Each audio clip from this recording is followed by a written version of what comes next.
Good evening, friends. In this session, I will be going to explain one of the important topic, that is Anti-Defection Law 1985. This is the one of the most important topic for all the UPSC aspirants, particularly for IAS exam. Prior to studying this topic, let me give the important character features of this anti-defection law. There is a glaring characteristics, a conspicuous characteristics in Indian politics since the fourth general election, that is around in the year 1957. Since from there to now, there is a lot of defection in a political party. So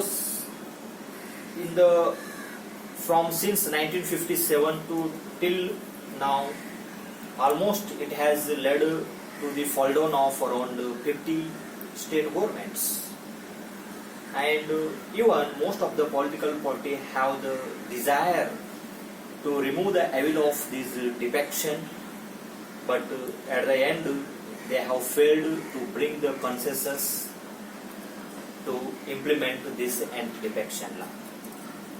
But finally, this is the only year in the 1985, that is during the Rajiv Gandhi government, who has implemented or who has brought this anti-defection law by the 52nd Constitutional Amendment Act.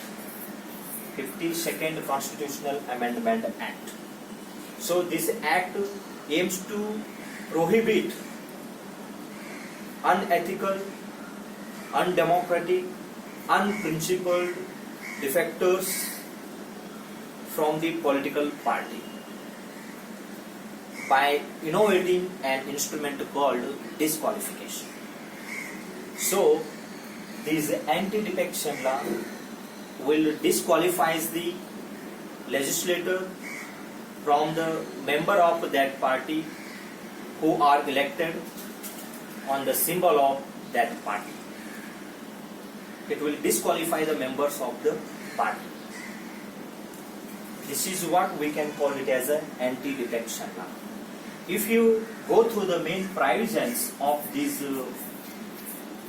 anti-defection laws, there are main 4 provisions of this anti-defection law.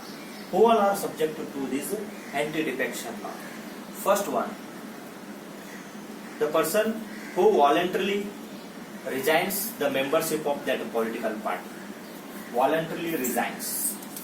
First one is the voluntarily resigns. Or the nominated member who joins the political party after 6 months. The nominated members who joins after 6 months.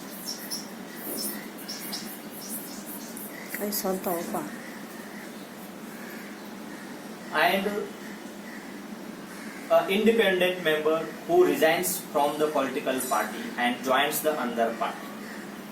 Third one is the nominated member, and third one is the independent member. And fourth provision is the members who does not follow the whip in the house. For example, you consider any government who passes the whip, and the member who does not stand by it and who does not support the whip of in the house are subjected to the anti-defection law. Fourth one is the whip. Apart from that, this anti-defection law is not applicable in 2 occasions. What all are those 2 occasions? The 2 occasions are a splinter group which is omitted by the 91st Constitutional Amendment Act. What is this splinter group?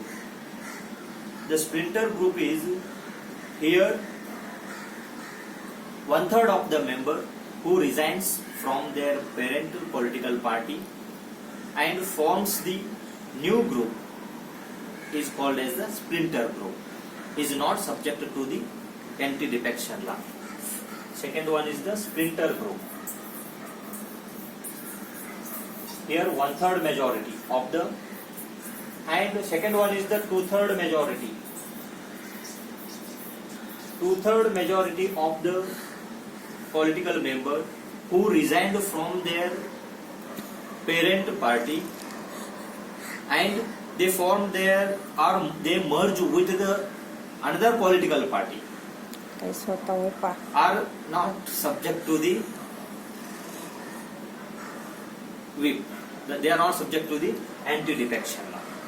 काही बात So these स्वतः are the two occasions where anti-defection law is applicable. हिडिया पा काही बात स्वतः पा संगीत ना तो मुकोंडा